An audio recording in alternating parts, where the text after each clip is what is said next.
I was halfway through my morning espresso when my phone buzzed against the marble counter. 3 soft vibrations that somehow felt heavier than thunder. I almost didn't look. I should have known better. But curiosity has a cruel sense of timing. "Hey, can we talk?" The message came from Samantha, my sister. The same sister who hadn't spoken to me in nearly 4 years. Since the day she smiled while I was escorted out of the office, she helped me lose. The city skyline shimmered through the floor-to-ceiling windows of my penthouse, a golden haze washing over steel and glass. I traced my fingertip along the rim of my cup, the silk sleeve of my blouse whispering against my wrist. Everything about this life, this view, this calm, had been built from ashes she left behind. I could almost hear her voice again, sweet on the surface, sharp underneath.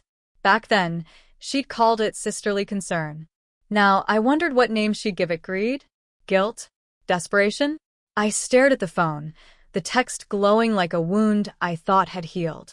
My reflection in the screen didn't look like the girl who once cried on a bathroom floor with a termination letter in her hand. No, this woman had 6 figures in her account and her name on the door. Still, my thumb hovered. One reply could reopen everything I'd worked to bury. And yet, part of me wanted her to see exactly what she destroyed. And what survived anyway. It all started the summer after college, when I landed my dream job at a marketing firm downtown. I was 23, armed with ideas, ambition, and a portfolio I had stayed up nights perfecting. Samantha, my older sister by 3 years, had a knack for charming everyone around her. But charm had its dark side. She loved control, and I, apparently, was her favorite target. The first warning came in whispers. "Are you sure you should pitch that idea?" she'd asked one afternoon, leaning over my cubicle. The words sounded casual, sisterly even. But in the boardroom, those doubts turned into questions from my supervisors, doubts I hadn't earned. Then came the day she smiled at the office party, too sweet to be real, and casually mentioned something unfortunate about a client proposal I had submitted. Within hours, my inbox flooded with complaints I didn't recognize. By the end of the week, HR called me in. I remember my hands shaking as I gripped the chair's edges, my throat tight, my chest hot and cold all at once. "You've been let go," they said, eyes sympathetic but firm. I nodded, lips dry, my dreams folding like origami. Outside the glass doors, Samantha waited, the corners of her mouth upturned, her eyes flickering something I couldn't read. Pride? Amusement? I walked home that night carrying nothing but my laptop bag, a phone buzzing with unanswered calls, and a gnawing question. Why her? Why me? It was my grandmother who helped me see the answer wasn't about her, it was about me. She pressed a small, worn charm into my hand, a tiny silver key engraved with the words, "Your door opens with patience and courage, never theirs." That night, under the dim glow of my bedroom lamp, I vowed to leave the past behind. I would rebuild, quietly but deliberately. I would find the life she tried to steal, but this time on my own terms. And I promised myself one thing above all: I would never ask for her help or forgiveness. I left the city for a smaller apartment on the other side of town, a place with squeaky floors and a view of the freeway instead of skyscrapers. It wasn't glamorous, but it was mine.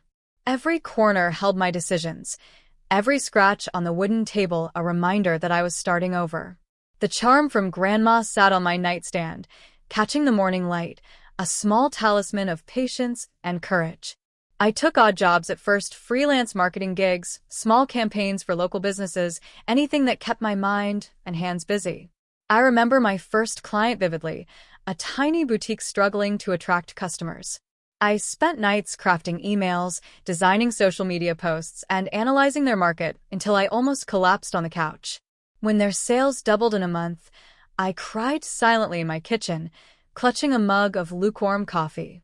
It wasn't just money, it was proof that I still had what it took. Then came the mentorship. Clara Bennett, a senior strategist I met at a networking event, recognized my potential. She was exacting, sharp, and demanded excellence, but she also believed in me.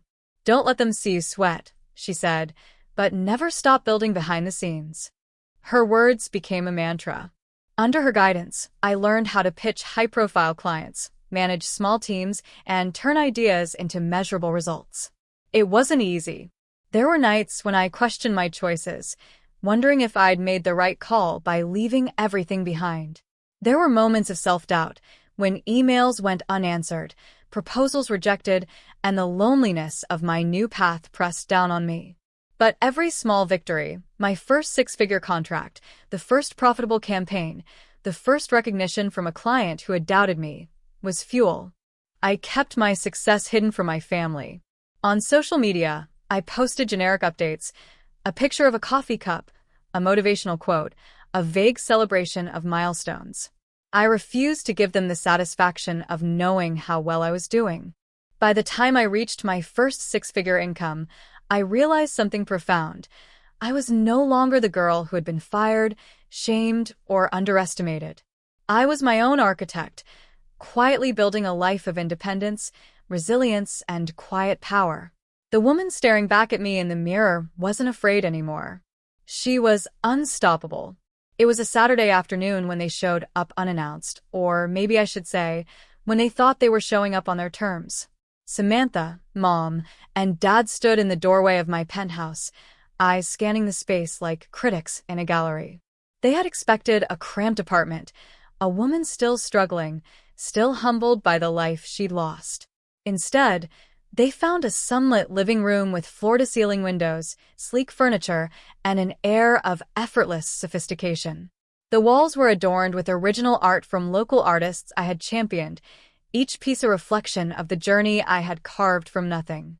My office beyond the living area had a polished mahogany desk, a laptop with multiple screens, awards neatly lined up on a shelf.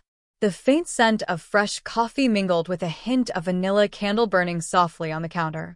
I stepped into the room, silk blouse brushing my wrists, heels clicking softly against the hardwood floors. I let them take it in, the way a painter lets someone admire the first stroke of a masterpiece. Samantha's eyes widened, Mom's hand pressed instinctively over her mouth, and Dad froze mid-step, guilt and disbelief etched across his face. "Hi," I said, letting the single word hang in the air. I wasn't expecting company. My voice was calm, almost conversational, but each syllable carried the weight of years they hadn't witnessed. They shuffled, exchanged awkward glances, but I let silence do its work. Finally, Samantha blurted, I thought you weren't struggling. We didn't know." I smiled, a mixture of irony and triumph. "You didn't know because I didn't tell you. I didn't post updates, I didn't brag, and I certainly didn't call for help.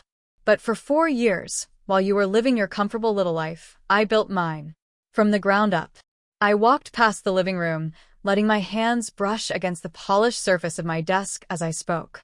"I'm not just doing well, Mom. I'm thriving. I own my company, my team, my clients, my income. It's all mine. The 6 figures you wanted to see? That was last year. And yes, I did it without asking for a single dollar from any of you." Samantha's face went pale. Mom's lips trembled. Dad's eyes darted from the awards to me, finally settling on the silver key charm around my wrist, the same one Grandma had given me the night I vowed to rebuild. "I wanted you to see it for yourselves," I said softly, letting the words sink in, "because you believed I couldn't. And maybe that was the best lesson you ever taught me. Don't rely on anyone who doubts your worth." The room was silent. Their disbelief hung heavy, but I didn't need words. My presence, my success, my quiet composure said more than any argument ever could. For the first time, I saw it. Samantha's forced smile, Mom's guilt, Dad's shame, all reflections of the past colliding with the reality they had ignored. I let the silence linger. And then, I left them there, staring, realizing that the girl they had once underestimated had become the woman they never expected. I poured myself a glass of water and turned to face them, letting the soft clink of ice against glass punctuate the gravity of the moment. Samantha fidgeted, Mom's eyes glistened, and Dad avoided meeting mine. They were here expecting humility, maybe a plea for forgiveness, or worse, financial help handed over with a soft smile. Instead, they found me calm, steady, in control. "I know why you're here," I said, voice measured. "You want money. You think because I've succeeded, I owe you something. But let's be clear, success isn't charity, and it isn't guilt repayment." I set the glass down, fingers lingering on the rim. "If I am to help any of you, there are conditions. Firm, fair, and non-negotiable." Samantha's mouth opened, then closed. Mom leaned forward, almost pleading, but I raised a hand. "Listen, Samantha, you need to take responsibility for your choices. Therapy, financial accountability, and no more manipulations. You cannot undo the past, but you can stop repeating it." Mom and Dad exchanged nervous glances. "You," I said, pointing gently at both, "must break the cycle of favoritism, guilt, and entitlement. You will support each other, not compete over who can control me. You will set healthy boundaries, pursue your own goals, and stop expecting me to fix your lives." I walked slowly through the room, letting my words echo off the walls filled with the evidence of my independence. "If you meet these conditions, I will consider supporting you. Mentorship, guidance, or even resources, but only as a step toward genuine growth. No shortcuts. No excuses. No past debts assumed." Samantha's lips quivered, Mom blinked rapidly. Dad swallowed hard. They had imagined power in their hands, but the tables had turned. I wasn't angry, exactly, I was resolute.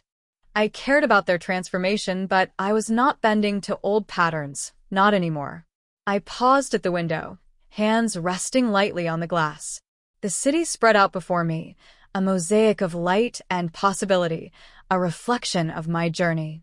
"I gave you the truth. Now it's up to you to act on it," I said softly. "Change doesn't happen because someone tells you to, it happens because you choose to every day." For a moment, the room was still. Then, a subtle shift, a nod from Samantha, a deep breath from Mom, a hesitant smile from Dad. They were beginning to understand. Not the money, not the title, not the power. The lesson was clear. Accountability, growth, and self-respect would now define the dynamic between us. And for the first time, I realized that my power wasn't just in what I had achieved. It was in the boundaries I set, the respect I demanded, and the freedom I refused to surrender. Weeks passed, and the first subtle changes began to show.